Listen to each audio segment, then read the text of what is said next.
నమస్తే, welcome to స్వతంత్ర news. నేను మణిశ్రీ. మిడ్ డే డిబేట్కి స్వాగతం. తమిళనాడు, కేరళ మాదిరిగానే కర్ణాటకలోనూ సీన్ రిపీట్ అయింది. కొత్త ఏడాదిలో కర్ణాటకలో తొలి అసెంబ్లీ సమావేశాల్లో భాగంగా ప్రభుత్వం సిద్ధం చేసిన ప్రసంగ ప్రతులను గవర్నర్ దావర్ సింగ్ గెహ్లాట్ చదవకుండా పక్కన పెట్టేశారు. 2 లైన్లలో తన ప్రసంగాన్ని ముగించారు. అనంతరం సభ నుంచి వెళ్లిపోయారు. ప్రస్తుతం 3 రాష్ట్రాల గవర్నర్ల తీరు వివాదాస్పదమైంది. ఆయా రాష్ట్రాలు గవర్నర్ల కార్యాలయాలకు మధ్య విభేదాలకు దారితీసింది. ఇక ఇదే అంశంపై ఇవాల్టి మిడ్ డే డిబేట్లో చర్చిద్దాం. అయితే ఈ చర్చలో జూమ్ ద్వారా మనకి అందుబాటులో ఉన్న గెస్టులు ఎవరు అంటే కాంబోజు వెంకటేశ్వర్లు, బీఆర్ఎస్ అధికార ప్రతినిధి. సార్ నమస్తే. షేక్ సైదా, కాంగ్రెస్ అధికార ప్రతినిధి. సార్ నమస్తే అండి. అలాగే దుద్దకుంట వెంకటేశ్వర్ రెడ్డి, బీజేపీ నాయకులు. అయితే ఆయన నెక్స్ట్ జాయిన్ అవుతారు. నెక్స్ట్ ఇంకా ఆయన కూడా ఉన్నారు. సార్ నమస్తే, వచ్చారా సార్? సార్ నమస్తే.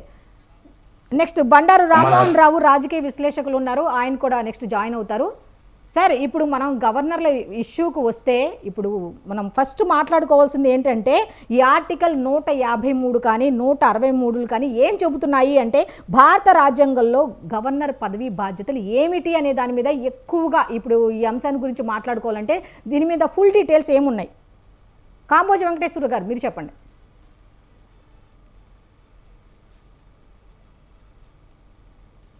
హలో సార్, వినిపిస్తోందా?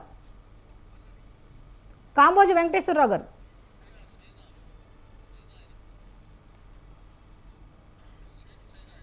ఓకే, షేక్ సైదా గారు మీరు చెప్పండి. అమ్మా, మీకు పేరైనటువంటి పెద్దలు బీఆర్ఎస్ నాయకులు వెంకటేశ్వర్లు గారు, అలాగే బీజేపీ నాయకులు అన్న దుద్దుగుంట వెంకటేశ్వర రెడ్డి గారు, పొలిటికల్ అనలిస్ట్ బండారు రామ్మోహన్ గారు, అలాగే సుమర్ టీవీ వీక్షకులందరూ కూడా నమస్కారం. ఈరోజు ప్రధానంగా మనం చూస్తా ఉన్నాం, గవర్నర్లు అలాగే ముఖ్యమంత్రుల మధ్య గత కొంతకాలంగా రగడ జరుగుతున్నటువంటి పరిస్థితి. గవర్నర్ గిరి అనేది లొల్లిగా మారిపోయినటువంటి పరిస్థితులు మన దేశంలో చూస్తూ ఉన్నాం. మొన్న మంగళవారం రోజున మన తమిళనాడు రాష్ట్రంలో కానివ్వండి, అక్కడ ఉన్నటువంటి గవర్నర్ రవి గారు కానివ్వండి, అలాగే కేరళలో ఉన్నటువంటి ఆ రాష్ట్ర గవర్నర్ మరి ఆయన వ్యవహరించినటువంటి తీరు కానివ్వండి, మరి ఈరోజు మనం చూసినట్లయితే కర్ణాటక గవర్నర్ దావర్ సింగ్ గెహ్లాట్ కానివ్వండి, వీళ్ళు వ్యవహరిస్తున్నటువంటి తీరు నిజంగా ఇది ప్రజాస్వామ్యానికి మాయనమచ్చ. ఇది ఫెడరల్ వ్యవస్థకి ఒక రకంగా చెప్పాలంటే గొడ్డలి పెట్టులని. మనం చూసాం గతంలో గవర్నర్ ప్రసంగాన్ని వ్యతిరేకిస్తూ ఆ సభలో ఉన్నటువంటి ప్రతిపక్ష పార్టీలు ఆ యొక్క గవర్నర్ ప్రతులను చించివేసి నిరసన తెలిపేవాళ్ళు, వాకౌట్ చేశారు. అయితే ఈ రోజు విచిత్రంగా గవర్నర్లే సభని వాకౌట్ చేసేటువంటి పరిస్థితి. ముఖ్యంగా ఇది చాలా దుర్మార్గంగా ఉంది. ఎందుకు ఇలా జరుగుతూ ఉంది? ప్రజాస్వామ్యబద్ధంగా ప్రజల చేత ఎన్నుకోబడినటువంటి ముఖ్యమంత్రులు, శాసనసభ్యుల్ని, గౌరవమైనటువంటి ఆధునిక దేవాలైనటువంటి శాసన సభల్ని మరి ఆ యొక్క చట్టాలను ధిక్కరించి ఎందుకు గవర్నర్లు ఈ విధంగా మరి వ్యవహరిస్తున్నారు అనేది నిజంగా ఇది ఒక ఆశ్చర్యకరంగా కలుగుతున్నటువంటి విషయం. గవర్నర్ గిరి అంటే ఒక రకంగా ROA లాంటిది. దీనివల్ల ఉపయోగం ఏమి లేనటువంటి పరిస్థితి మనం చూస్తాం. అయితే గతంలో కాంగ్రెస్ ప్రభుత్వంలో కూడా గవర్నర్ వ్యవస్థ ఉంది. మనం చూసినట్లయితే నెహ్రూ గారి హయాం కాడి నుంచి మరి 65 సంవత్సరాల పాటు ఈ దేశాన్ని పరిపాలించే కాంగ్రెస్ పార్టీ కూడా గవర్నర్లని నియామకం చేపట్టింది. గవర్నర్ వ్యవస్థ ఉంది. కానీ ఇంత దుర్మార్గంగా ఒక అధికార పక్షాన్ని, ఎందుకంటే ఈరోజు బీజేపీ కేంద్రంలో NDA ప్రభుత్వం ఉంది కాబట్టి ఆ ప్రభుత్వం నియమించినటువంటి ఈ నామినేట్ పదవులైనటువంటి గవర్నర్ వ్యవస్థ ఈరోజు ఆ వ్యవస్థని దిగజార్చే విధంగా ప్రవర్తించడం అనేది సమంజసం కాదు. ఎందుకంటే నిన్న ఆయన చెప్పాడు, మన మాజీ గవర్నర్ బండారు దత్తాత్రేయ కూడా ముఖ్యమంత్రులు, గవర్నర్లు సయోధ్యతో పనిచేయాలా, రాష్ట్రాల అభివృద్ధి కోసం పనిచేయాలని చెప్పి ఆయన నిన్న రాజమండ్రిలో మాట్లాడినటువంటి విషయం మనం చూసాం. కానీ ఎందుకు ఈ విధంగా వ్యవహరిస్తా ఉన్నారు అంటే దీనికి ఒకటే మాకు అనిపిస్తా ఉందమ్మా. ఎందుకంటే బీజేపీకి ఈరోజు కర్ణాటక ప్రభుత్వం ఏం చేసింది? వివి రామ్జీ చట్టం కొత్తగా ఉపాధి మహాత్మా గాంధీ పేరుతోటి మహాత్మా గాంధీ గ్రామీణ ఉపాధి హామీ పథకాన్ని కాంగ్రెస్ ప్రభుత్వం 2006 ఫిబ్రవరి 2వ తారీఖున మన రాష్ట్రంలో ఉన్నటువంటి అనంతపురం జిల్లా బండ్లపల్లి గ్రామంలో గ్రామీణ పేదలకు ఉపాధి కల్పించడం కోసం ఒక మహత్తరమైనటువంటి ఒక పథకాన్ని తీసుకొచ్చింది. ఈ దేశంలో కోట్లాది మంది ప్రజలకి, పేదలకు, గ్రామీణ పేదలకు ఉపాధి కల్పించినటువంటి పథకం అది. ఆ పథకానికి మహాత్మా గాంధీ గారి పేరు తీసేయడంతో పాటు కొన్ని ఆంక్షలు కూడా విధించినటువంటి పరిస్థితి మనం చూస్తా ఉన్నాం. ఈరోజు గతంలో కేంద్ర ప్రభుత్వం 90% నిధులు ఇచ్చేది, రాష్ట్ర ప్రభుత్వాలు 10% నిధులు కేటాయించారు. కానీ ఈరోజు మరి కేంద్రం 60%, రాష్ట్రం 40% మరి నిధులు ఇచ్చే విధంగా, రాష్ట్ర ప్రభుత్వం ముందు ఈ 40% నిధులు ఇస్తేనే కేంద్రం ఆ యొక్క 60% నిధులు కేటాయించే విధంగా ఇవన్నీ చట్టంలో మార్పులు తీసుకొచ్చినటువంటి పరిస్థితి. విబి రామ్జీ చట్టం పేరుతోటి మరి కొత్త చట్టాన్ని తీసుకొచ్చి గ్రామీణ పేదలకి ఉపాధి లేకుండా జరిగినటువంటి ఒక దుష్టతలంపుతోటి కేంద్రం ప్రయత్నిస్తుంది. కాబట్టి ఆ అంశాన్ని గవర్నర్ ప్రసంగంలో కర్ణాటక ప్రభుత్వం, కాంగ్రెస్ ప్రభుత్వం, సిద్ధరామయ్య గారు మరి ఆ యొక్క అంశాన్ని చేర్చడం జరిగింది. దాన్ని తిలోదకాలు ఇస్తూ, దాన్ని చదవకుండా మరి దాఫర్చంద్ గెహ్లాట్ అసలు నిన్న సభకే రానని చెప్పినటువంటి పరిస్థితి. కానీ నిన్న ముఖ్యమంత్రి గారు మాట్లాడాడు ఆయనతో కలిసి, అసలు మీరు సభకు రాకపోతే మేము సుప్రీంకోర్టుకి వెళ్ళాల్సిన పరిస్థితులు కూడా వస్తాయి, కోర్టులు మేము వెళ్ళాల్సి వస్తున్న పరిస్థితి అని కూడా చెప్పిన తర్వాత గత్యంతరం లేక మరి ఈ రోజు సభకు వచ్చినటువంటి ఈ దాఫర్చంద్ గెహ్లాట్ కేవలం 2 వాక్యాలే ఏమని చెప్పాడు? ఈ రాష్ట్రం ప్రగతి మార్గంలో నడుస్తుంది, సమావేశాలు విజయవంతం కావాలని చెప్పి 2 వాక్యాలు చెప్పి సభ నుంచి నిష్క్రమించడం అంటే ఇది బాధ్యత రాహిత్యం. ఎందుకంటే మరి గవర్నర్లు, ఎందుకంటే ప్రజాస్వామ్యబద్ధంగా ఎన్నికైనటువంటి ప్రభుత్వాల మీద ఈ విధంగా వ్యవహరించడం అంటే నిజంగా ఇది సమంజసమైనటువంటి విషయం కాదు. ఎందుకంటే మనం గతంలో చూసాం, గవర్నర్ల ప్రసంగాలని లేకపోతే గవర్నర్ ప్రసంగ ప్రతుల్ని ప్రతిపక్ష పార్టీలు మరి సభలో చించివేసి వాకౌట్ చేసేటువంటి పరిస్థితులు మనం గతంలో చూసాం. కానీ దానికి భిన్నంగా ఈ రోజు గవర్నర్లు ఈ విధంగా వాళ్లే వాకౌట్ చేయటం అంటే నిజంగా ఇది కేంద్ర ప్రభుత్వానికి వాళ్ళు నియమించినటువంటి పదవులకి అడ్డం పెట్టుకొని మరి ఎన్డీఏకి సపోర్ట్ చేసినట్టుగా పరిస్థితులు అర్థం అవుతా ఉంది. ఈ యొక్క వీళ్ళ విధానాలు కూడా, వీళ్ళ యొక్క మనస్తత్వాలు కూడా మరి బీజేపీ అజెండాతోటి ముందుకెళ్తున్నట్టుగా మనకు అనిపిస్తా ఉంది. ఇది సమంజసం కాదు, ఇది ఫెడరల్ వ్యవస్థకే గొడ్డలు పెట్టు. దీన్ని కాంగ్రెస్ పార్టీ తీవ్రంగా ఖండిస్తా ఉంది.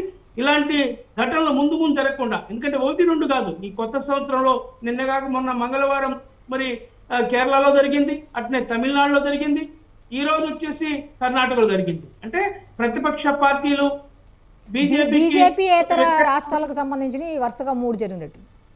అవునమ్మా. అది ఎందుకు జరుగుతా ఉందనేది మరి వాళ్ళ రాష్ట్రాల్లో జరగటం లేదే, వాళ్ళ అధికార పక్షంలో ఉన్నటువంటి రాష్ట్రాల్లో జరగటం లేదే. ఎందుకు ఈ ద్వంద్వ నీతి? ఇది సమంజసమా? ఇది ప్రజాస్వామ్యానికి మంచిదా?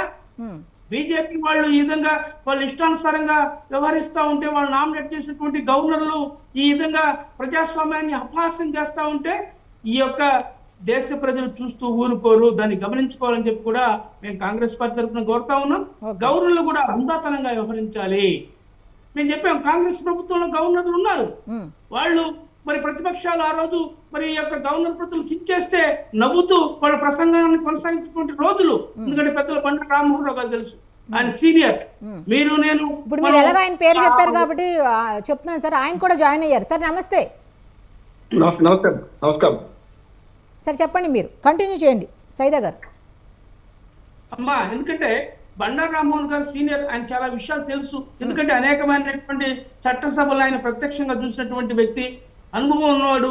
ఎప్పుడు కూడా ఇలాంటి పరిస్థితులు మనం చూసాం. గతంలో మరి తమిళనాడు గవర్నర్ గా పనిచేసినటువంటి ఆమె కూడా కొన్ని విషయాల్లో మరి ఆ రోజు బీఆర్ఎస్ ని వ్యతిరేకించినటువంటి పరిస్థితి. అయినా కానీ ఆమె సర్దుకొని పోయి ఆ రోజు రాష్ట్ర ప్రభుత్వం సహకరించడానికి, కానీ ఆమె ముందుగా ఏమనిచ్చింది. ఇక్కడ రాష్ట్ర ప్రభుత్వాలకు సహకరిస్తా ఉంటే ముఖ్యమంత్రులు మీ గౌరవంగా మీరు రాండి అయ్యా గవర్నర్ సభలకు అని చెప్పి ఆహ్వానిస్తా ఉంటే మేము రాము, ఈ పేరా తీసేయండి, 11వ పేరా తీసేయండి, 12వ పేరా తీసేయండి, లేకపోతే జాతీయ గీతం ముందు చదవండి. ఏందంటే ఇది? ఏంది ఈ లొల్లి? ఈ యొక్క గవర్నర్ గిరి అడ్డం పెట్టుకొని ఎందుకంటే అసలు ఈ గవర్నర్ వ్యవస్థ అనేది వాస్తవంగా మరి ఎందుకు పెట్టారా ఏందనేది మన ఫెడరల్ వ్యవస్థ కాబట్టి, మన రాజ్యాంగం మనకి ఇచ్చినటువంటి హక్కు కాబట్టి మనం పెట్టాం. కానీ దాన్ని మరి సద్వినియోగం చేయాల్సినటువంటి బాధ్యత కేంద్ర రాష్ట్ర ప్రభుత్వాలు ఉంది. జోడెద్దుల్లాగా కేంద్ర రాష్ట్ర ప్రభుత్వాలు కలిసి పనిచేయాల్సిన అవసరం ఉంది. ఈరోజు మన ఆంధ్రప్రదేశ్ ఉంది. మరి ఆంధ్రప్రదేశ్లో నజీర్ అహ్మద్ గారు గవర్నర్గా ఉన్నారు. రాష్ట్ర ప్రభుత్వం ఏది రాసిస్తే అది ఆయన బ్రహ్మాండంగా చదువుతాడు. ఆయన ఎవరు వ్యతిరేకించడం లేదు. ఇక్కడ రాష్ట్ర ప్రభుత్వం ఈ విధంగా రాసిందని చెప్పి ఆయన వాకౌట్ చేయలేదే. మరి అదే కర్ణాటకలో ఎందుకు జరుగుతూ ఉంది, తమిళనాడులో ఎందుకు జరుగుతూ ఉంది, లేకపోతే కేరళలో ఎందుకు జరుగుతూ ఉంది, కాంగ్రెస్ పాలిత రాష్ట్రాల్లో ఉన్నటువంటి లేకపోతే కాంగ్రెస్ కి అనుకూలంగా ఉన్నటువంటి రాష్ట్రాల్లో ఇండియా బ్లాక్ పరిపాలన ఉన్నటువంటి రాష్ట్రాల్లో ఎందుకు ఇలా జరుగుతుందో సమాధానం చెప్పాల్సిన అవసరం ఉంది. నిజంగా బీజేపీ వాళ్ళు, ఎందుకంటే వాళ్ళను కూర్చున్న కొమ్మనే వాళ్ళు నరుక్కుంటా ఉన్నారు. త్వరలోనే ప్రజలు వీళ్ళు గ్రహిస్తా ఉన్నారు. వీళ్ళ యొక్క ఫ్యూడలిస్ట్ మెంటాలిటీ, వీళ్ళ యొక్క భావనలు ఏ విధంగా ఉన్నాయనేది ఈ యొక్క ప్రజాస్వామ్య వ్యవస్థలో ఉన్నటువంటి విజ్ఞులు, మేధావులు, అలాగే రాజకీయ విశ్లేషకులు, మరి సీనియర్ జర్నలిస్టులు అందరూ కూడా ఆలోచిస్తూ ఉన్నారు. ఎందుకు ఇంత ఈ విధంగా వీళ్ళు బరి తెగించి ఈ గవర్నర్లు వ్యవహరిస్తున్నారు అనేది మరి ఒక పెద్ద చర్చ కాబోతుందని చెప్పి కూడా నేను మీ ద్వారా తెలియజేస్తున్నానమ్మా. Okay sir. బీఆర్ఎస్ అధికార ప్రతినిధి కాంబోజి వెంకటేశ్వరరావు గారు. ఓకే. దుద్దకుంట వెంకటేశ్వర రెడ్డి బీజేపీ నాయకులు మీరేం చెప్తారు? ఇప్పుడు ఆయన సైదా గారు చెప్పిన మాటలు మీరు ఏ విధంగా చెప్తారు? మీకు చర్చలో పాల్గొంటున్నటువంటి పెద్దలకు, వీక్షకులకు అందరికీ నమస్కారం. ఓకే. అయితే మీరు ఒక మంచి చర్చ ప్రారంభించారు. దేశంలో ఈ నెలలోనే సుప్రీంకోర్టు కూడా గవర్నర్ పాత్ర మీద, తర్వాత ఫెడరల్ వ్యవస్థలో వారికి ఉన్న హక్కులు, రాజ్యాంగం కల్పించిన హక్కుల మీద కూడా ఒక తీర్పు ఇచ్చింది. అయితే ఇది వరకు మీరు చెప్పిన విధంగానే ఇప్పుడు కేరళలో ఆరిఫ్ మహమ్మద్ ఖాన్ అక్కడ ఉన్నది కమ్యూనిస్టు గవర్నర్. తర్వాత కేరళలో, కర్ణాటకలో అక్కడ ఉన్నటువంటిది కాంగ్రెస్ ప్రభుత్వం, థవర్చంద్ గెహ్లాట్ గారు. తర్వాత అదే విధంగా ఆర్ఎన్ రవి గారు తమిళనాడులో, స్టాలిన్ గారు. ఇక్కడ ఉన్నటువంటి 3 రాష్ట్రాలకు సంబంధించినటువంటి దక్షిణ భారతదేశంలో ఉన్నటువంటి 3 రాష్ట్రాల్లో కూడా ఈ 3 కూడా ఇండియా కూటమిలోని సభ్యులు. తర్వాత వివిధ రకాలుగా పార్టీలు దేశంలో అత్యధిక రాష్ట్రాలలో భారతీయ జనతా పార్టీ అధికారంలో ఉన్నటువంటి రాష్ట్రాలు. తర్వాత ఈ 3 రాష్ట్రాల్లో కూడా వీళ్ళకి ఏంటంటే ఒక ఛాంపియన్షిప్ కోసం ఈ సమస్య. తర్వాత రాజ్యాంగం కల్పించిన హక్కులను గవర్నర్ ఖచ్చితంగా పాటిస్తున్నారు. ఫెడరల్ వ్యవస్థలో సుప్రీంకోర్టు తీర్పిచ్చింది. ఇది మనకున్నటువంటి.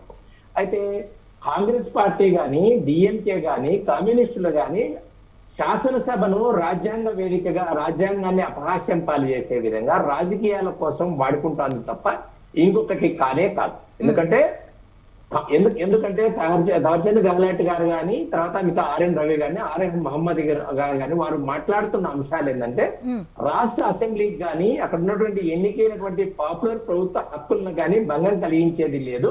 వారు రాష్ట్రపతి చేత నియామకం చెందిన వారు. ఫెడరల్ వ్యవస్థలో చాలా రాజ్యాంగాన్ని, తర్వాత చట్టాన్ని నేను కాపాడుతానని ప్రమాణ స్వీకారం చేసినటువంటి గవర్నర్ వ్యవస్థను ఈ రోజు వారు చేస్తున్నారు. ఇది మనం ఇంకొక చరిత్రలో కొంచెం వెనక్కి వెళ్ళిచ్చేస్తే, ఈ దేశంలో 132 సార్లు రాష్ట్రపతి పాలన విధిస్తే భారతదేశంలో స్వతంత్రం వచ్చినప్పటి నుంచి ఈ రోజుకు 90 సార్లు కాంగ్రెస్ పార్టీ అధికార దుర్వినియోగం చేసి ప్రతిపక్షాలు ఉన్న ప్రాంతంలో రాష్ట్రపతి పాలన విధించినటువంటి కాంగ్రెస్ పార్టీ ఈ రోజు తగుదనమ్మని మాట్లాడే పరిస్థితి. తర్వాత ప్రపంచంలోనే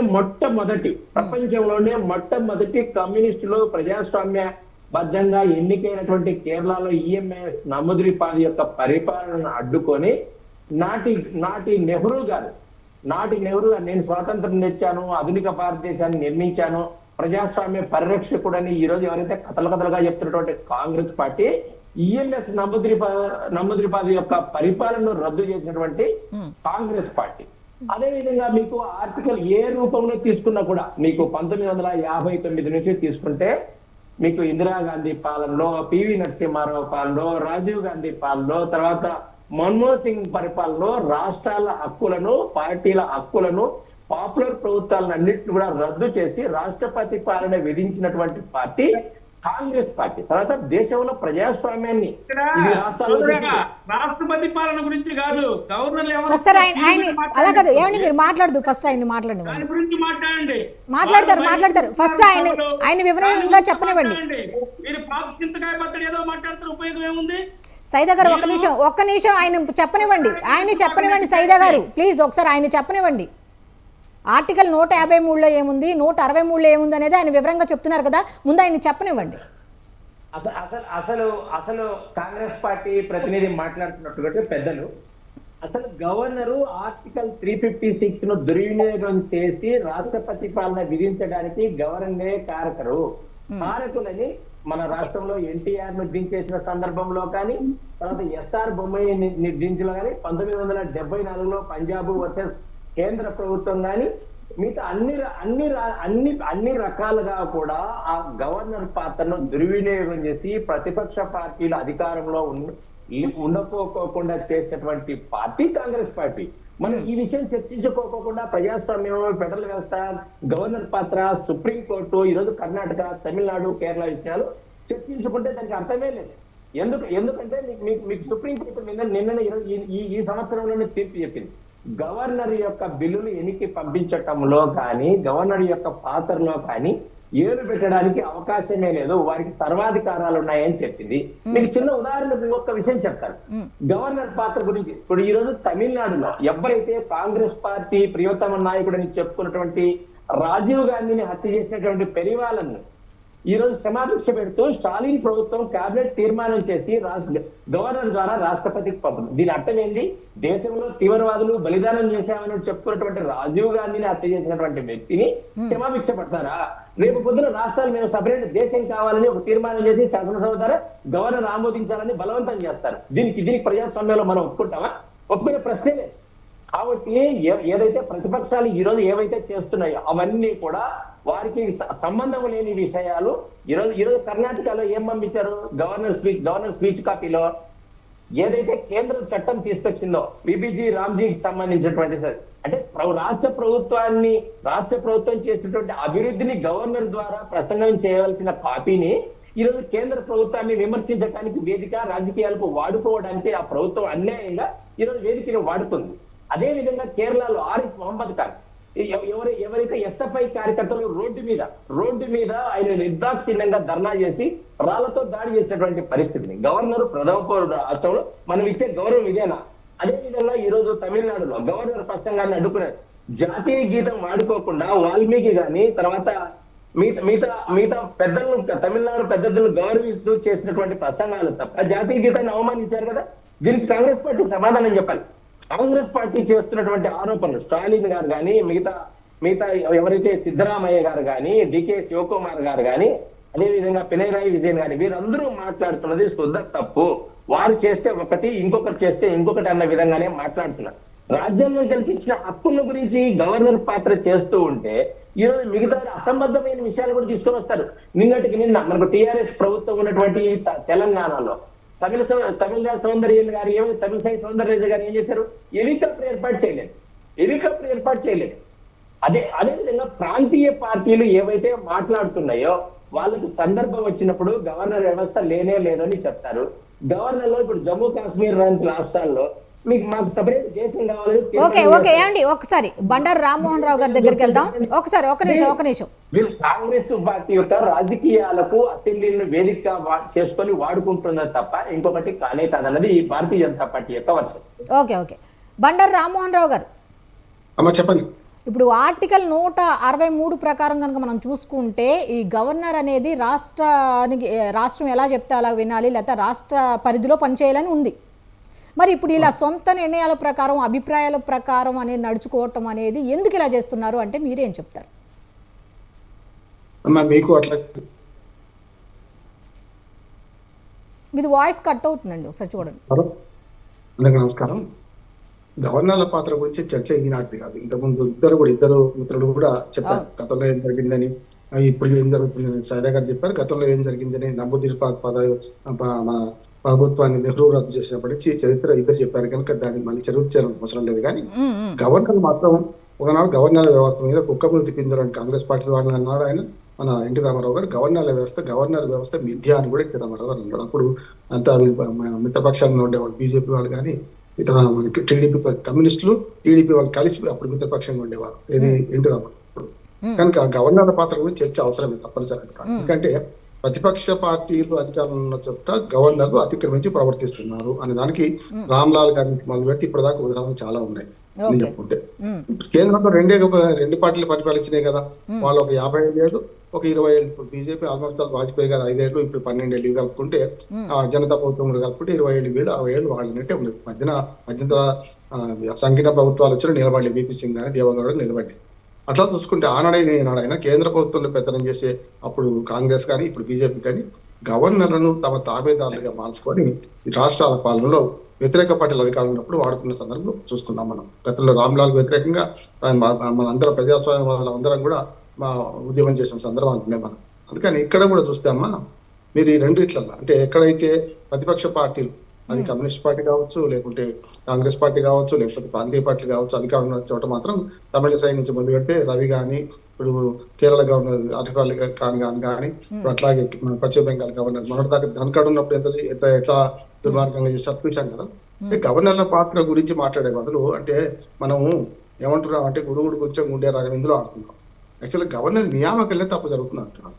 తమిళసై కూడా అప్పటిదాకా బీజేపీ రాష్ట్ర అధ్యక్షురాలు తమిళనాడుకు తెల్లారికల్లా మన తెలంగాణ గవర్నర్ అయిపోయారు. అది వాళ్ళ కొత్త కూడా కాదంటున్నాను నేను. గతంలో చూసుకుంటే మరి రాష్ట్రం ఇది విశాలాంధ్ర కావాలని కోరుకున్నప్పుడు బొరుగుల రామకృష్ణారావు గారిని కూడా అదే చేశారు. ఉత్తరప్రదేశ్ గవర్నర్ పెట్టారు, తక్కువది కాదు. ఉత్తరప్రదేశ్ ఇప్పటికి కూడా ఒక దేశం అంటే 25 కోట్ల జనం, 30 కోట్ల జనాభా ఉంటుంది.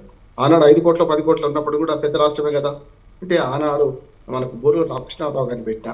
ఆ తర్వాత టీపీఎస్ అధికారంలోకి వచ్చి మనకు 11 పార్లమెంట్ సీట్లు గెలుచుకున్నాక తెలంగాణ ఉమ్మడి ఆంధ్రప్రదేశ్ లో టీపీఎస్ గెలిచినప్పుడు కూడా చెన్నారెడ్డి గారు కాంగ్రెస్ పార్టీలో మెరిచి చేస్తే తెలంగాణ ప్రజా సమితిని, అప్పుడు చెన్నారెడ్డి గారికి కూడా నిన్న దాకా రాజకీయాలు ఉన్నాడు, తెల్లారికల్లా గవర్నర్ అయిపోయారు. చూస్తున్నాం కదా. అప్పుడు ఇప్పుడు ఏమి తిలాపాపని తలా పెడుకున్నట్టు రెండు పార్టీలు అదే పనిచేస్తున్నాయమ్మా. ఏం తక్కువ ఎక్కువ దిగులేదు, రెండు పార్టీలు అదే చేస్తున్నాయి. అంటే క్రియాశీల రాజకీయాల్లో ఉన్న వాళ్ళని గవర్నర్లు పెట్టడానికి వీలు లేదు అని చెప్తున్నారు. కనీసం 5 ఏళ్ళన్నా క్రియాశీల రాజకీయాలకు దూరంగా ఉన్న వాళ్ళు పెట్టాలి. చూస్తున్నాం కదా మొత్తం రాజకీయాల్లో. ఒకవేళ నిజంగానే ఆ పద్ధతి పాటించే వివాదం వస్తారు. చూస్తున్నారు కదా. ఇప్పుడు మనకు మన నజీర్ ఖాన్ మన ఆంధ్రప్రదేశ్ గవర్నర్ గారు పెద్ద వివాదాస్పదుడు కాడు. చూడండి మీరు కాంగ్రెస్ పార్టీ వాళ్ళమైనా కమ్యూనిస్టులు అయినా ఆదరిస్తున్నారు, మాట్లాడుతున్నారు, చూద్దామంటున్నారు. ఏం చేయకపోయినా చూద్దామంటున్నారు. అట్లాగే తెలంగాణలో జసిందేవ్ వర్మ గారు కూడా ఆయన రాజకీయం నుంచి వచ్చిన వాడే కావచ్చు, ఎక్కడ వివాదాస్పదుడు కాలే కదా. అంటే గవర్నర్లు తమ పరిధిని ఎరిగి ప్రవర్తించినప్పుడు వివాదాలు వస్తాయి. కానీ గవర్నర్లు స్వామి కంటే స్వామి భక్తి, రాజు కంటే రాజభక్తి చూపించినప్పుడే సమస్య వస్తుంది. ఇప్పుడు అంతే రవి గారి గురించి వీళ్ళందరి గురించి ఎందుకు వస్తున్న సమస్య వాళ్ళు వ్యక్తిగతంగా. ఒక నిమిషం బేసిక్ గా అయితే ఇప్పుడు అసెంబ్లీ సమావేశాలకు సంబంధించి మొదటి రోజు గవర్నర్ ప్రసంగించడం అనేది రాజ్యాంగబద్ధమా లేకపోతే ఏదో సంప్రదాయబద్ధంగా వస్తున్నదా అంటే మీరు ఏం చెప్తారు? రాజ్యాంగబద్ధం. యాజ్ అడ్వకేట్ చెప్పి రాజ్యాంగబద్ధమే. వాళ్ళు మై గవర్నమెంట్ అంటారు. ఇప్పుడు ప్రభుత్వం ఏదంటే ఆ పాట పాడొచ్చు, ఏ రోటి కాడ ఆ పాట పాడొచ్చు, కానీ మై గవర్నమెంట్ అంటారు. గవర్నమెంట్ నడిచేది అక్కడ ప్రధానితో నడవదు, ఇక్కడనేమో వాస్తవం అధికారం ఏమో ప్రధానమంత్రికి, ఇక్కడ ముఖ్యమంత్రికి ఉంటది, కాదంటలేదు. కానీ రాష్ట్రపతి మై గవర్నమెంట్ అనాల్సిందే, ఇక్కడికి వస్తే గవర్నర్ మై గవర్నమెంట్ అనాల్సిందే. కనుక వారి పేరు మీద ఎగ్జిక్యూటివ్ కు హెడ్ ఆయన గవర్నర్ అయినాడు. ప్రతి పాలనా వ్యవహారంలో గవర్నర్ సంతకం లేకుండా, రాష్ట్రపతి లేకుండా ఏ పరిపాలన ఆర్డర్ కూడా బయటకు పోయినా వీళ్ళు గెజిట్ నోటిఫికేషన్ గవర్నర్ ఇష్యూ చేయాలి. గవర్నర్ ఇప్పుడు ఆ ప్రసంగం కూడా మన రాష్ట్ర ప్రభుత్వం తయారు చేసి ఇచ్చిందే చదవాలా లేకపోతే ఇట్లా ఓన్ గా వాళ్ళు మార్చుకోవడానికి వీలు ఉంటుంది? ఇప్పుడు అదే కదా ఇష్యూ కూడా జరుగుతుంది. రాష్ట్ర ప్రభుత్వం తయారు చేసింది చాలా సమస్య. అక్కడ గవర్నర్ స్వంత ప్రయోగాలు చేసిన వీళ్ళే స్వంత పైత్యం అస్సలు ఉపయోగించకూడదు. ప్రభుత్వం ఏది రాసిస్తే రావాల్సింది, సమస్య లేదు. అక్కడ అతిక్రమించదు. గవర్నర్ గారు తన అతి తెలివిని కానీ తన సొంత అభిప్రాయాలను అక్కడ చేస్తుంది వీలేదు. కొందరు ఏం చేస్తున్నారు, సమస్య అక్కడే వస్తుంది కదా. తాము పార్టీ ప్రతినిధులను కాము ప్రభుత్వ ప్రతినిధులు, ప్రభుత్వ అధికారిని అనే మాట మర్చిపోవడం వల్ల సమస్య అంటున్నాను. వాళ్ళు ఏది రాస్తే చదవాల్సిందే, మై గవర్నమెంట్ అని చదవాల్సిందే అంటున్నాను నేను. ఇంకో విషయం ఏంటంటే ఇప్పుడు తమిళనాడు గవర్నర్ కు సంబంధించి వాళ్ళు ఎక్కువగా చెప్తున్న రీజన్ ఏంటంటే జాతీయ గీతాన్ని కించపరిచారు అనేది మాత్రం ఎక్కువ హైలైట్ చేసి చెప్తున్నారు. వాస్తవం ఏంటారు అది? అంటే నా ఉద్దేశం అంటే కొంచెం ఇటు పక్క అధికార పక్షం కూడా ఏం చేయాలంటే జాతీయ గీతం ఎవరికైనా పాడనివ్వాలి కదా అంటున్నాను. జాతీయ గీతాన్ని అవమానించిన ఎవరికైనా తప్పు అంటున్నారు. గవర్నర్ వ్యతిరేకించవచ్చు. అదే కాదు, అది ఎక్కువ చేయడం అంటున్నాం. జాతీయ గీతాన్ని అవమానించడం చాలా తప్పు అంటున్నారు. ఎవరు చేసిన తప్పు అంటున్నారు, అది కరెక్ట్ కాదే. ఎందుకంటే సభను సజావుగా మొదలు పెట్టి సరిపోద్ది కదా. గవర్నర్ రోజు ఉండడం, గవర్నర్ రోజు అసెంబ్లీకి రాడు, రోజు ఉండరు. ఎవరు వచ్చినా ఒక రోజు భాగవతానికి గవర్నర్ తర్వాత ఆయన వెళ్ళిపోయిన తర్వాత మీరు ఏమైనా చేసుకోండి అంటున్నాం. ఇటుపక్క ప్రతిపక్ష సభ్యులు కానీ అధికార పక్ష సభ్యులు కానీ సంయమనం పాటిస్తే ఆ ఒక్క గంట ఓపిక పడితే తెల్లారి నుంచి మీదే కదా సభ. స్పీకర్ ఎట్లా మీ వాడే ఉంటాడు. ఏ అధికార పార్టీ ఉంటే అధికార పార్టీకి సంబంధించిన స్పీకరే ఉంటారు. గతంలో కొన్ని విలువలు పాటించేవాళ్ళు అందరూ. జీబీ మౌలంకర్ కానీ, అట్లాగే మన దెబ్బసేను అనంత శ్రీనివాచార్యుడు కానీ, అట్లాగే మనకు చాలా మంది స్పీకర్ల గురించి చెప్పుకోవచ్చు అంటున్నాను. ఇవాళ స్పీకర్ల గురించి చెప్పుకోవడానికి వీలు లేకుండా ఉన్నది, గవర్నర్ల గురించి అంతకంటే చెప్పడానికి వీలు లేకపోయింది. అందుకని క్రియాశీల రాజకీయాల నుంచి వచ్చిన గవర్నర్లు కూడా చాలా బాగా ప్రవర్తించిన వాళ్ళు ఉన్నారు. ఇప్పుడు చెప్తున్నాను కదా, జిష్ణుదేవ్ వర్మ గారు తెలంగాణ ఎలాంటి ఇబ్బంది లేదు కదా ఆయనతో, ప్రభుత్వమే కాంగ్రెస్ ఉన్నది అని బీజేపీ మనిషి ఎక్కడి నుంచి వచ్చిండు. అయినా సరే ఆయనతో వివాదం ఎందుకు వస్తలేదు? ఆయన ఏం చేస్తున్నాడు? గవర్నర్ ఏ విధులు నిర్వహించాలో చేస్తున్నారు. అక్కడ ఉంటే తప్పలేదు అంటున్నాను. దాటిపోవడం తప్పంటున్నారు. గవర్నర్లు అందరూ ఎవరికి బాధ్యత వహిస్తారు? హోమ్ సెక్రటరీకి, మన హోమ్ మినిస్టర్ బాధ్యత వహిస్తారు. అంటే రాష్ట్రపతి అపాయింట్ చేసినా కూడా హోమ్ మినిస్టర్ ద్వారా పోద్ది కనుక హోమ్ మినిస్టర్ ఒకరు, ప్రధానమంత్రి ఇద్దరు మాత్రమే గవర్నర్ మన రాజ్భవన్ లో పడుకోవడానికి అవకాశం ఉంటుంది. ఇంకెవ్వరికి, మంత్రులకు ఎవరికి కూడా రాజ్భవన్ లో బస చేయడానికి వీల్లేదు. ప్రధానమంత్రి ఒకరు, హోమ్ మినిస్టర్ ఒకరు, ఇద్దరు మాత్రమే అధికారం ఉంటుంది. కనుక గవర్నర్ నియామకంలో కీలక పాత్ర వహిస్తున్న ఏదైతే వ్యవస్థ ఉందో దాన్ని అతిక్రమించి తమ రాజకీయ పార్టీ వాళ్ళకి ఇది రాజకీయ పునరావాస కేంద్రంగా మారుతుంది గవర్నర్ వ్యవస్థ. ఇవాళ కాంగ్రెస్ ఇవాళ వ్యతిరేకించవచ్చు, అంతకుముందు బీజేపీ వ్యతిరేకించవచ్చు. రాజ్యాంగ వ్యవస్థల మీదనే ఒక నీళ్ళకి అమ్ముకుంటున్నాయి అమ్మ. గతంలో ఒక మాట చెప్పి ముగిస్తాను. గతంలో CBI Congress bureau of investigation అని బీజేపీ అన్నది. మరి ఇప్పుడు బీజేపీ చేస్తుంది ఏంటి? అదే కదా, అదే పని కదా. వాళ్ళు ఉల్టా అంటే బీజేపీ బ్రాంచ్ ఆఫ్ ఇన్వెస్టిగేషన్ అనాల్సి వస్తుంది అన్నారు. అందుకని ఇక్కడికి వచ్చే కల్లా ఈడీలు లేకపోతే సిబిఐలు ఇవన్నీ కూడా ఎవరేమంటే పడుతున్నాయి? ప్రతిపక్షాలు వెంట పడుతున్నాయి. ఒక్క కేసు అయినా అప్పుడు కానీ ఇప్పుడు కానీ అధికార పక్షం వైపు అయిందా? ఎందుకు కాలేదు అంటే ఆ వ్యవస్థలో కూడా చదవబట్టింది అంటున్నాను నా ఉద్దేశం. ఆఖరికి ఎక్కడికి వచ్చిందంటే సుప్రీంకోర్టు తీర్పును ప్రశ్నించవచ్చు. నేను చెప్తున్నాను, ఫేర్ కామెంట్ చేస్తాను. సుప్రీంకోర్టు, హైకోర్టు తీర్పులను కూడా నేను ఖండాలు ఖండించిన సందర్భాలు ఉన్నాయి. కానీ ఆ జడ్జిని తిట్టవద్దు. ఆ జడ్జి తప్పు. సైదా గారు సైదా గారు తీర్పిచ్చారు, వెంకటేశ్వర గారు తీర్పిచ్చారు. ఆయన కులం గాని, మతం గాని, ప్రాంతం గాని అంటగట్టొద్దు. కానీ ఇప్పుడు జరుగుతుంది ఏంటి? కోర్టులో కూడా అదే అవుతుంది. ఒక బెంచ్ తీర్పును రెండో బెంచ్ లేకుంటే ఫుల్ బెంచ్ కొట్టుపడేస్తుంది కదా. మరి వాళ్ళు చేసిన తప్పనట కొంచెం వివరిస్తే బాగుండేది అంటున్నాను. అంటే రాజ్యాంగ వ్యవస్థల మీద నీటిగా అమ్ముకుంటున్నాయి. అధికార పార్టీ ఎవరుంటే వాళ్ళు ఈ వ్యవస్థలను వాడుకునే ప్రయత్నం చేస్తున్నారు. అయినా సరే రాజ్యాంగం నిలబడది, వాళ్ళ వ్యవస్థ నిలబడుతుంది అంటే కొంతవరకు ప్రజలు ప్రజాస్వామ్యతలుగా ఉన్న వాళ్ళు ఉన్నారు. రేపు 26 జనవరి వస్తుందమ్మా. మన ప్రజలకు ఏం సమాధానం చెప్తాం? మీరు ఇట్లా చిల్లరగా ఆ అసెంబ్లీలో కాగితాలు దింపేయడం, లేకుంటే జాతీయ గీతాన్ని అవమానించడం, మన ప్రజలకు ఏం చెప్తున్నాం? చట్టసభలు అన్నిటికైనా గౌరవప్రదమైన. సుప్రీంకోర్టు కూడా మాట్లాడినదమ్మా మొన్న. ఏమన్నదంటే చట్టాలు చేసే అధికారం మాకు లేదు, మీకే ఉన్నది. మీరు స్పీకర్లు గాని లేకపోతే సభ్యులు గాని గౌరవంగా ప్రవర్తించండి. అలా చట్టం చెయ్యమని కూడా మేము సలహా ఇవ్వం, కానీ చేస్తే బాగుంటుందని ఇస్తే మీరు పాటిస్తున్నారు, లేకుంటే పాటిస్తలేరు. చూస్తున్నాగా చాలా షాబానా కేసు నుంచి మొదలు పెడితే మొన్న సుప్రీంకోర్టు ఏమన్నది? ఎలక్షన్ కమిషన్ నియమించేటప్పుడు మమ్మల్ని కూడా స్థానం కల్పించాలని అన్నది. చేయలే కదా ఈ ప్రభుత్వం. అందుకని ఇక్కడ ఏమంటున్నానంటే గవర్నర్ల వ్యవస్థలో మంచివాడు ఉన్నారు, చెడ్డవాడు ఉన్నారు. అంట్లో ఇంప్లిమెంట్ చేసే దాన్ని బట్టి తప్పు అంటున్నారు. అందుకని అంబేద్కర్ ఒక మంచి మాట అన్నారు, ఈ రాజ్యాంగం విఫలమైతే దాని తప్పు రాజ్యాంగంది కాదు, రాజ్యాంగ రచయితలు అస్సలు కాదు. ఇంప్లిమెంట్ చేసే వ్యవస్థలు తప్పు చేసినప్పుడు, పార్టీలు కానీ వ్యక్తులు మరి తప్పు చేసినట్టు మాత్రం రాజ్యాంగం విఫలమైన లెక్క. రాజ్యాంగ వైఫల్యానికి వ్యక్తులను అంటకట్టండి, పార్టీలకు అంటకట్ట, కానీ ఈ రాజ్యాంగానికి లేదు అని మాట అన్నారు కదా. అందరికి సదా మనం అందరం కూడా మతానికి, కులానికి, ప్రాంతానికి, భాషకు అతీతంగా రాజ్యాంగాన్ని గౌరవించాలి. గవర్నర్లు శృతి మించి ప్రవర్తిస్తే ఎవరైనా తప్పండి. ఓకే ఓకే సైదా గారు, షేక్ సైదా గారు, ఇప్పుడు రాష్ట్రానికి సంబంధించి ప్రథమ పౌరులు అనగానే గవర్నర్ అంటారు. మరి ఆయన మాట్లాడుతుంటే మైకులు కట్ చేయటం, గందరగోళం సృష్టించడం, మాట్లాడనివ్వకపోవటం అనేది ఎంతవరకు కరెక్ట్ అని వాళ్ళు చెప్పే రీజన్స్ అదే. దాన్ని ఎలా తీసుకోవాలి? అయితే దీనికి స్పీకర్ అనేవాళ్ళు బాధ్యత వహించాలా, వహించకూడదా? అంటే అక్కడ అంత గందరగోళం జరుగుతున్నప్పుడు దీని మీద ఏం చెప్తారు? మా వాస్తవంగా మీరు చెప్పినటువంటి విషయాలు వాస్తవాలు అయితే దాన్ని మనం తీవ్రంగా ఖండించాల్సింది. స్పీకర్ అనేవాడు, ఎందుకంటే వాళ్ళు చెప్పిన రీజన్స్ అవే, మాట్లాడనివ్వట్లేదు, మైక్ కట్ చేయట్లేదు, అందుకే ఇంకా మేము అక్కడ ఉండి ఏం ఉపయోగం అన్నట్టుగా వాళ్ళు చెప్తున్నారు. ఇప్పుడు వాళ్ళు ఏదో మాట్లాడుతున్నారు, కానీ వాస్తవంగా మనం చూసినట్లయితే తమిళనాడు ఇన్సిడెంట్ ఉంది. తమిళనాడులో ఏం చెప్పారు? వాళ్ళ రాష్ట్ర గీతం పాడిన తర్వాత సభ ముగింపులో జాతీయ గీతం పాడతారు, అంతే కదమ్మా?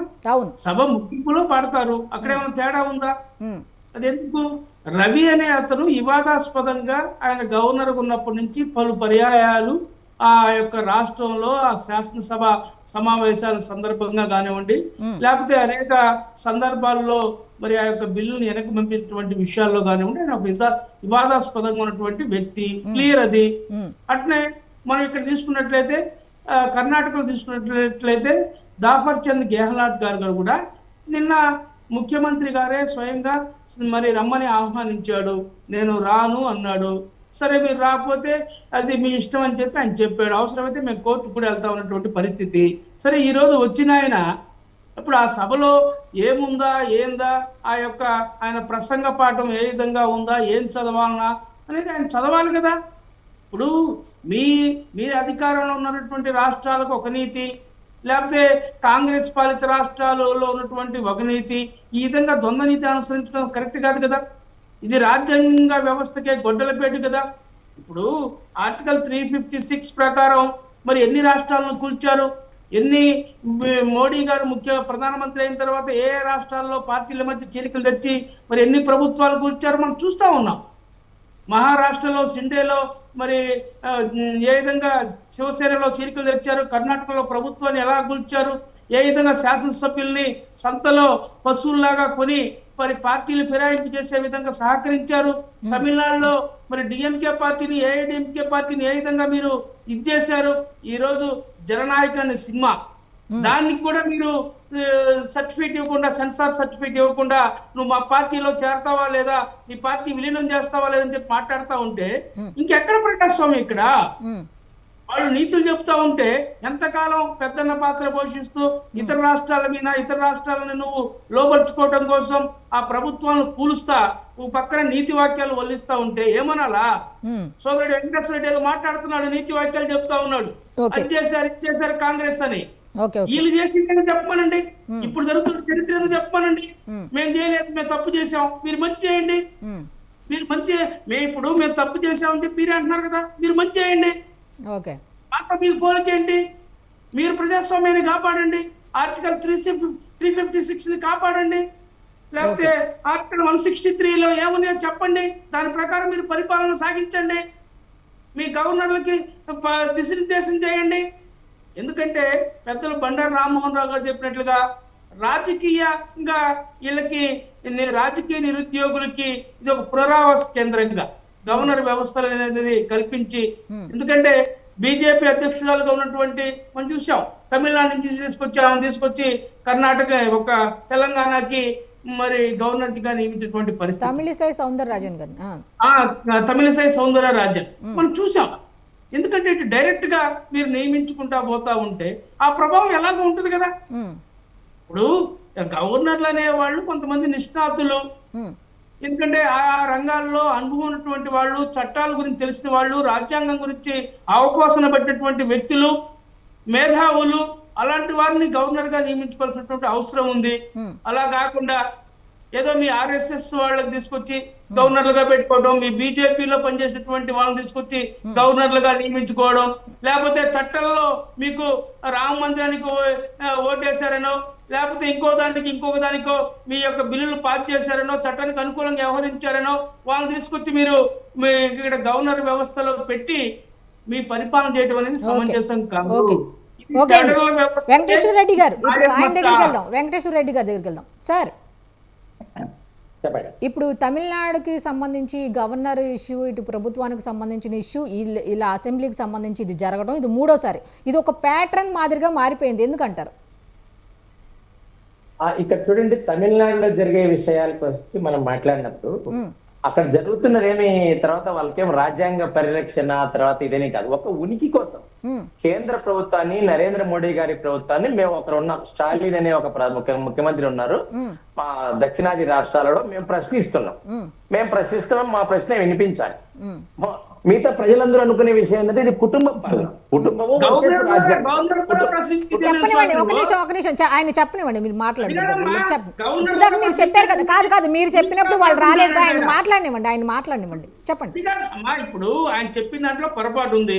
గవర్నర్ ఉనికిని కాపాడుకోవడం, బీజేపీ ఉనికిని కాపాడుకోవడం కోసం మీరు రాష్ట్ర శాసనసభను వేదిక చేసుకుంటారా? మీరు అది కరెక్టేనా? ఆయన చెప్పనివ్వండి, ఆయన చెప్పిన తర్వాత అప్పుడు మీరు మధ్యలో ముందు ఆయన పూర్తి కంప్లీట్ గా చెప్పనివ్వండి. మీరు మాట్లాడుతున్నప్పుడు ఆయన ఉన్నారు కదా, ఆయన ముందు మాట్లాడినివ్వండి, మీరు చెప్పండి సార్. నెక్స్ట్ మీకు ఛాన్స్ వచ్చినప్పుడు మీరు మాట్లాడారు కదా, ఇప్పుడు ఆయన మాట్లాడినివ్వండి. ఆయన మాట్లాడిన తర్వాత మధ్యలో మీరు మాట్లాడుదురు కానీ, ముందు ఆయన ఇప్పుడే కదా వచ్చారు, ఆయన మాట్లాడినివ్వండి సార్. చెప్పండి మీరు. కుటుంబ పాలన చేస్తున్నటువంటి పార్టీ, ఎందుకంటే ఆయన వారసుడిగా వాళ్ళ కుమారుడిని ప్రకటించారు ఒకటి. తర్వాత అదే ప్రభుత్వంలో ఎవరు సెంథిల్ బాలాజీ అనే మంత్రి ఈడీ కేసులతో అరెస్ట్ చేస్తే ఏదైతే జబ్బులు ఉన్నాయని హాస్పిటల్లో చేరితే మంత్రివర్గం నుంచి తొలగించలేని పరిస్థితి. ఇది డిఎంకే గాని డిఎంకేని సపోర్ట్ చేస్తున్నటువంటి కమ్యూనిస్టులు కాంగ్రెస్ లో మాట్లాడుతున్నటువంటి పరిస్థితి. ఇది చదువున కరెక్టేనా చెప్పండి? ఎవరు చెప్పలేరు. కాబట్టి అదే విధంగా ఎవరైతే గౌరవ సుప్రీంకోర్టు గాని కోర్టులు గాని ఈ దేశంలో మాజీ ప్రధానిని దుర్మార్గంగా హత్య చేస్తే ఆ కేసు రుజువయ్యి తర్వాత దోషిగా తేలి శిక్ష అనుభవిస్తున్నటువంటి ఒక పెరివాలన్ అనే వ్యక్తిని మీరు బయటికి తీసుకొచ్చి క్షమాభిక్ష పెట్టమని గవర్నర్ మీద ఒత్తిడి చేసే ప్రయత్నం చేస్తారు. సాక్షాత్తు గవర్నర్ గారు కేంద్ర హోంశాఖ మంత్రికి సంబంధించినటువంటి రెస్పాన్సిబిలిటీతో రాష్ట్రపతి ద్వారా నియామకం చెంది చట్టాన్ని రాజ్యాంగాన్ని గౌరవించేస్తానని ప్రమాణ స్వీకారం చేసినటువంటి వ్యక్తితో ఇటువంటి పనిని చేయించాలని ప్రయత్నం చేసింది ఎవరు? స్టాలిన్ ప్రభుత్వం, కుటుంబ పాలన. తమిళనాడు అంటే వేరే ఏదో మాకు సంబంధం లేదు, మాకు సపరేట్ గా రాజ్యాంగం ఉందని అనుకోవడం అనేది పొరపాటు కాదు. గతంలో కరుణానిధి గారు కూడా రాజ్యాంగాన్ని వ్యతిరేకిస్తూ వీధుల్లో అందరి మనోభావాలు దెబ్బతినే విధంగా వెంకటేశ్వర స్వామి బొమ్మను శ్రీరాముడిని చెప్తో కొట్టి ఊరేగించారు. నాడు ఇందిరాగాంధీ ఏం చేసింది? రాష్ట్రపతి పాలన విధించింది. వీళ్ళు మర్చిపోవటం లే. తర్వాత వీరు కాంగ్రెస్ పార్టీ ప్రతినిధి చెప్తున్నారు, మేము ఎవరిని కూడా చీల్చము, ఓట్లు. మరి ఇప్పుడు తెలంగాణలో ఎమ్మెల్యేలను 10 మంది మీద జరుగుతున్నది ఏంది? అది కాదా? ఆ రోజు గవర్నర్ చూడటం లేదా? రాజ్యాంగాన్ని పట్టుకొని ఏదైతే రాహుల్ గాంధీ తిరుగుతున్నారో ఇది కనిపించటం లేదా? అది వీళ్ళు ఇక్కడ కూడా మీకు ఉంటుంది. కాంగ్రెస్ పార్టీకి ఉన్నది 3 రాష్ట్రాలు, హిమాచల్ ప్రదేశ్ చిన్న రాష్ట్రం, కొండ ప్రాంతము, తర్వాత తెలంగాణలో ఉన్నటువంటి ప్రాంతము, తర్వాత ఇప్పుడు కర్ణాటక. ఈ 3 రాష్ట్రాల్లో తర్వాత కమ్యూనిస్టులకు ఉన్నది ఏకైకంగా అదొక్కటే ఉన్నది. ఆరిఫ్ మహమ్మద్ ఖాన్ ను వ్యతిరేకిస్తున్నారు. తర్వాత ఇదే కాంగ్రెస్ పార్టీ ఎంతమందినో మాజీ గవర్నర్లను మాజీ సుప్రీంకోర్టు న్యాయమూర్తులను వివిధ రకాల పోస్టులు ఇచ్చినటువంటి పరిస్థితి. ఈ రోజు తమిళనాడు గవర్నర్ ను పేరు చెప్పకనే వారు తీవ్రంగా వ్యతిరేకిస్తున్నారు. రామ మందిర నిర్మాణానికి సంబంధించినటువంటి సుప్రీంకోర్టులో వచ్చిన తీర్పులో వారు ఏదైతే జడ్జి గారు ఉన్నారో దాన్ని తీవ్రంగా వ్యతిరేకిస్తున్నారు. ఈ రోజు దీన్ని కాంగ్రెస్ పార్టీకి సమాధానం చెప్పాలి. ఎందుకంటే ఇప్పటికి వరకు పెద్దలు రమణ రామ్మోహన్ రావు గారు చెప్పారు, వ్యక్తులను పేర్లను విమర్శించకూడదు, ఆ తీర్పును వ్యతిరేకించాలి, సుప్రీంకోర్టు యొక్క తీర్పును వ్యతిరేకించాలని. అంటే ఈ కాంగ్రెస్ పార్టీ రాజ్యాంగానికి కానీ సుప్రీంకోర్టు కానీ గవర్నర్ వ్యవస్థకు కానీ ఇస్తున్నటువంటి గౌరవం ఏంది? ఏదో అందులో ఉంటే సరి చేసుకోవాలి. కానీ మనకు చాలా రోజుల నుంచి స్వతంత్రం వచ్చినప్పటి నుంచి కూడా చాలా రకాలుగా సుప్రీంకోర్టు తీర్పులు వస్తే దాన్ని గవర్నర్లు అందరూ పాటిస్తున్నారు. ఈ దేశంలో బీజేపీ అధికారంలో ఉంది, మరి బీజేపీ గవర్నర్ అపాయింట్మెంట్ చేయక ఇంకొకరిని చేస్తుందా? రాజకీయ పునరావాసం అని. మరి మీరు కుముద్ బెన్ జోషి, రామ్లాల్ లాంటి వారు ఇది వరకు గవర్నర్ ఏ విధంగా ఎన్టీఆర్ ప్రభుత్వాన్ని మీరు ఇబ్బంది పెట్టారు, మీరు అది గమనించలేదా ఏ ప్రాంతంలో కూడా? ఓకే సార్, ఓకే ఇప్పుడు ఓకే సార్, ఒక నిమిషం. సైదే గారు మీరు రియాక్ట్ అవ్వండి. ఇప్పుడు మీరు రియాక్ట్ అవ్వండి. ఆయన చెప్పిన మాటలు విన్నారు కదా, మీరు రియాక్ట్ అవ్వండి. ఇందాక అడిగారు కదా ఛాన్స్, ఇప్పుడు మాట్లాడండి. అన్న వెంకటేశ్వర రెడ్డి అని ఏం చెప్తున్నా అంటే, మాకు తమిళనాడులో మా ప్రభుత్వం లేదు, మా పార్టీ మనుగడ కాపాడుకోవడం కోసం గవర్నర్ ద్వారా మేము ప్రశ్నిస్తున్నామని చెప్పి మాట్లాడతాం. అక్కడ క్లియర్ గా వాళ్ళు దొరకతనం ఏందో అర్థమైపోతాం. ఇక్కడ మనం గమనించాలి, governor is not a one of the party leader. అవునా కదా? అతను పార్టీకి ప్రతినిధి కాదుగా. రాజ్యాంగం రాష్ట్రపతి గారు గవర్నర్ ని నియమించారు, మన ఫెడరల్ వ్యవస్థ కాబట్టి. కేంద్ర ఆ రాష్ట్ర ప్రభుత్వాల మీద ఈ చట్టాలు చేసినప్పుడు చట్టాలు ప్రజలకు ఉపయోగపడతాయా లేవా, ఫెడరల్ వ్యవస్థ సక్రమంగా నడుస్తుందా లేదా, రాజ్యాంగం అమలవుతుందా లేదా చూడటానికి is one of the supervisor, just like supervisor. Not దాన్ని ఏమంటారంటే ఆయనకి పూర్తి అధికారాలు ఉండవు, పూర్తి అధికారాలు ఉండవంటారు. ఉండవు, అంతే కదా. ఎందుకంటే ఈ చట్టాలు శాసనసభ ద్వారా చేసినటువంటి చట్టాలు మరి గవర్నర్ గారి దగ్గరికి పంపించినప్పుడు ఆ చట్టాలు ఉన్నటువంటి లోపాలు ఏంటి, ఇది ప్రజలకు ఉపయోగపడుతుందా లేదా, ఈ వ్యవస్థకు ఉపయోగపడుతుందా లేదా, ప్రభుత్వం స్వార్థపూర్తిగా వ్యవహరిస్తుందా, దాని మీద ఆయన పర్యవేక్షణ కోసం, లేకపోతే కేంద్ర రాష్ట్రాల మధ్య సంబంధాలు మరి మెరుగుపరచాలన్నటువంటి ఆలోచనతో సమైక్యంగా ఫెడరల్ వ్యవస్థని ముందుకు తీసుకెళ్ళినటువంటి ఆలోచనతో చేయాలి తప్ప బీజేపీ మా రాష్ట్రంలో మాకు అక్కడ ప్రాతినిధ్యం లేదు, మనుగడ లేదు కాబట్టి మేము ఆయన్ని గవర్నర్ని పెట్టుకున్నాం, రవి గారిని, ఆయన మాకు మరి ఆయన మా వారిని వినిపిస్తున్నాడు అని చెప్పి మాట్లాడితే ఇంకా దానికి అర్థం ఏముందమ్మా? Okay sir, okay okay Rammohan Rao garu, okay sir, okay okay ఒక్క నిమిషం, నాకు అవకాశం ఇవ్వాలి. 30 seconds లో క్లోజ్ చేస్తాను. ఓకే ఓకే చెప్పండి చెప్పండి, ఒక్క నిమిషం మాట్లాడండి. కాంగ్రెస్ పార్టీ వాదన తీసుకుంటే తమిళనాడులో భారతీయ జనతా పార్టీకి అన్నమలై నేతృత్వంలో 16% ఓట్లు ఉన్నాయి.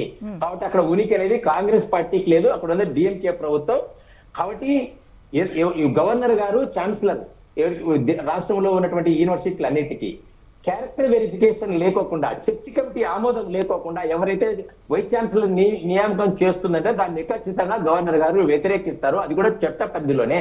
కాబట్టి మీ ఇష్టం వచ్చిన వాళ్ళందరినీ మీరు వేస్తాము, మేము రాజ్యాంగాన్ని ఉల్లంఘిస్తాము, చట్టాలను వ్యతిరేకిస్తాం, యథేచ్ఛగా ప్రజలు ఎట్లన్నా పోనేనంటే మీ పాపులర్ గవర్నమెంటే, కాదని చెప్పడం లేదు. ఇదివరకు మీరే చెప్పారు, ప్రజలకు ఉపయోగపడే పనులు చేయండి, ప్రజలను వ్యతిరేకించే పనులు, ప్రజలకు నష్టమయ్యే పనులు, యూనివర్సిటీలలో విద్యార్థి సంఘాలతో ఎస్ఎఫ్ఐ లాంటి వాళ్ళు, పాపులర్ ఫ్రంట్ ఆఫ్ ఇండియా వంటి సంస్థలు, రాజ్యాంగ వ్యతిరేక శక్తులు, తీవ్రవాద సంస్థలతో నిండుకున్నటువంటి సంస్థలకు సంబంధించినటువంటి వ్యక్తులను ఈరోజు ఛాన్సలర్ గా నియమించాలంటే కేరళలో గానీ, కర్ణాటకలో గానీ, తమిళనాడులో గానీ కేంద్ర ప్రభుత్వం ఉపేక్షించే ప్రశ్నే లేదు. కాబట్టి గవర్నర్ ఖచ్చితంగా రాజ్యాంగాన్ని కాపాడే ప్రయత్నమే చేస్తారు.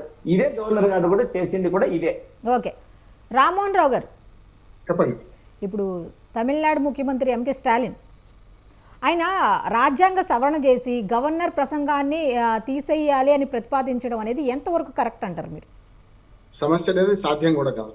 పాత రాజ్యాంగం ప్రకారం అయితే యూనిటరీ అండ్ ఫెడరల్ ఇస్తామా కనుక సమస్య కానీ ఆయన అటువంటి వర్డ్స్ వాడటం కూడా కరెక్ట్ కాదు, కరెక్ట్ కాదు, అసలు చేయడానికి కూడా వీలేదు. రాజ్యాంగం ఒప్పుకోదు, ఆయన గవర్నర్ ప్రసంగం లేకుండా ఉండనే ఉండదు. కాకపోతే ఏం చేస్తారంటే కొద్ది ఉపాయంగా చేసుకుంటారు. ఉదాహరణ కేసీఆర్ గారికి ఉన్న తమిళసైకి వాడినప్పుడు ఏం చేశారంటే అసెంబ్లీని ప్రోరోగ్ చేయకుండా దాన్ని కంటెక్ట్ చేసుకుని నడిపించారు. ఏది తమిళసై రాకుండా ఎట్లా చేసుకుందామని రాజ్యాంగంలో ఉన్నదాన్ని ఉపయోగించుకొని ప్రోరోగ్ చేస్తే మొత్తం మళ్ళీ అసెంబ్లీ సమావేశాలు జరిగినప్పుడు తప్పనిసరి ఉభయ సభల సమావేశాలు జరపాలి. 2 సభలు ఉన్న చోట దేశంలో 6 రాష్ట్రాలనే ఉభయ సభలు ఉన్నాయి, అన్ని రాష్ట్రాలు లేవు, 2 సభలు లేవు. ఏదైనా ఆ సభకు ప్రారంభం చేయాల్సింది మళ్ళీ గవర్నర్ గారు అవుతారు కనుక సమస్య లేదు. ఎందుకంటే ఒక మాట చెప్తానమ్మా, అందరి మీద ఎందుకు విమర్శ వస్తలేదు? రవి గారి మీద ఎందుకు వస్తుంది? వాళ్ళకి ఎంత కూడా కొంచెం ఆలోచన చేయాలి. రవి గారి మీద ఎందుకు వస్తుంది, లేకుంటే ఆరిఫ్ అలీ ఖాన్ మీద ఎందుకు వస్తుంది? మరి తెలంగాణకు ఆంధ్రప్రదేశ్ గవర్నర్ ఇప్పుడు దాదాపు 2 ఏళ్ళు ఇచ్చున్నారు కదా. అంతకుముందు నరసింహ గారు ఎంత బ్రహ్మాండంగా ఉండే 2 రాష్ట్రాలకు ఉన్నాడు. తర్వాత కాంగ్రెస్ గవర్నమెంట్ లో పనిచేసి బీజేపీ వచ్చిన తర్వాత 5 ఏళ్ళు ఆయన అధికారంలో 2 సార్లు 10 ఏళ్ళు ఆయన చేసిండు కదా. ఉభయ తెలుగు రాష్ట్రాలు కలిసి ఉన్నప్పుడు, 2 ప్రభుత్వాలు వేరువేరుగా ఉన్నప్పుడు మరి అటువంటి ఒక అధికారం చేస్తే ఎంత బాగున్నది. అంతేందుకు ఇప్పుడు 2 రాష్ట్రాలు అబ్దుల్ నజీర్ గాని ఇవాళ జిష్ణుదేవ్ వర్మ గారు బీజేపీ వాళ్ళు వేసింది కదా. ఉదాహరణ చెప్తారు, రాష్ట్రపతి నియామకం రాష్ట్రపతి చేస్తారు కానీ గవర్నర్లు హోంశాఖ ప్రపోజ్ చేస్తుంది, ఆటోమేటిక్ గా వాళ్ళు వేస్తారు. మరి ఈ 2 గవర్నర్ మీద సమస్య ఎందుకు వస్తలేదు? పశ్చిమ బెంగాల్, అట్లానే మనకు తమిళనాడు, కేరళ, ఇంకొక 2 రాష్ట్రాలు మాత్రం ఈ సమస్య వస్తుంది. మన దగ్గర ఢిల్లీ కూడా సమస్య ఉంది. ఢిల్లీలో ఇప్పుడు మళ్ళీ డబుల్ ఇంజన్ సర్కార్ ఏర్పడింది. కానీ ఇటువంటి దగ్గర ఎందుకు వస్తుంది అంటే 2 చప్పట్లు కలిసి, అంటే 2 చేతులు కలిసి చప్పట్లు అవుతున్నాయి అంటున్నారు. కొంత వీళ్ళతో ఉంటుంది, కొంత వాళ్ళతో ఉంటుంది. ఉదాహరణకి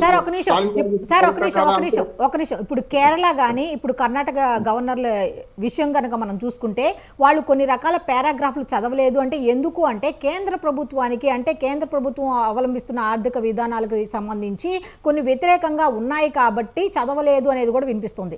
దీన్ని ఏ విధంగా చూసుకోవచ్చు మనం? రాష్ట్ర ప్రభుత్వం ఏది రాసి చదవాల్సిందే సమస్య.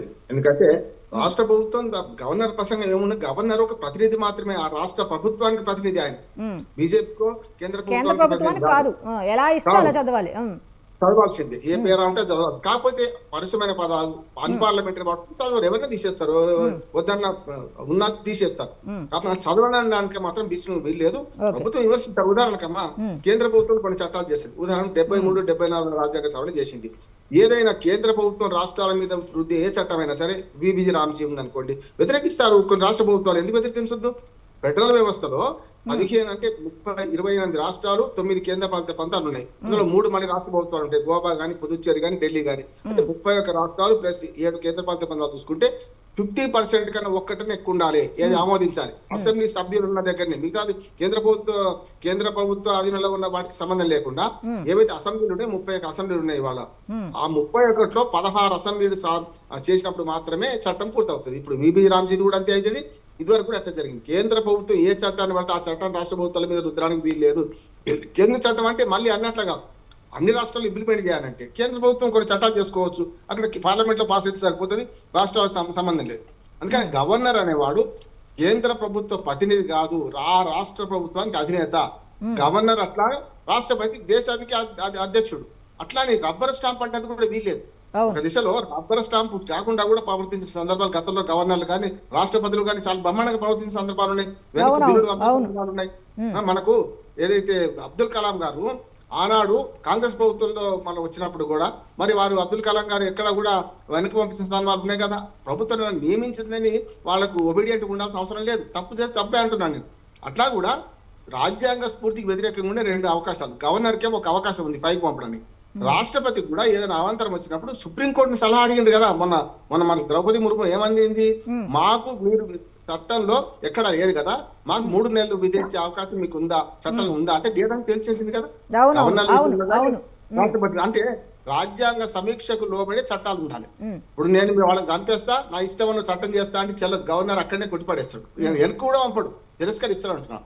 గవర్నర్ కు 3 అవకాశాలు, ఒకటేమో తిప్పి పంపడం, రెండోదేమో అక్కడనే ఏది మొత్తానికి రిజెక్ట్ చేయడం, మూడోది ఏంటంటే సవరించి పంపని మళ్ళీ చేయడం.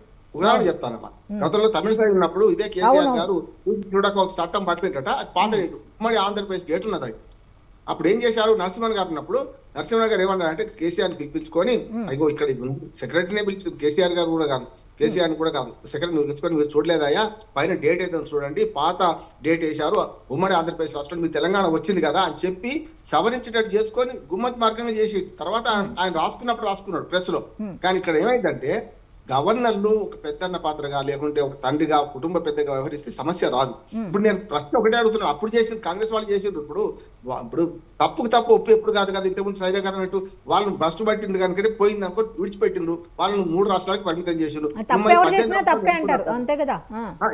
18 రాష్ట్రాలు ఉన్నారు కదా, మీరు కూడా ఈ 3-4తోనే ఎందుకు వస్తుంది? అదే బీజేపీ అనొద్దు, రాష్ట్రపతి నియమించిన గవర్నర్లు తెలంగాణ ఆంధ్రప్రదేశ్ లో బ్రహ్మాండంగా పనిచేస్తున్నప్పుడు ఈ 3-4 రాష్ట్రాలు ఎందుకు వస్తుంది అంటే 2 వాళ్ళకు కూడా తప్పు ఉన్నది. ఏది రాష్ట్ర ప్రభుత్వాలు కూడా రోడ్డుగా గవర్నర్ కేర్ చేయకపోతే నువ్వెంత లెక్క పెట్టడం, 1 గంట సేపు ఓపిక పడతామా, చదవకపోవడం గవర్నర్ గారు తప్పే, నేను స్పష్టంగా చెప్తాను.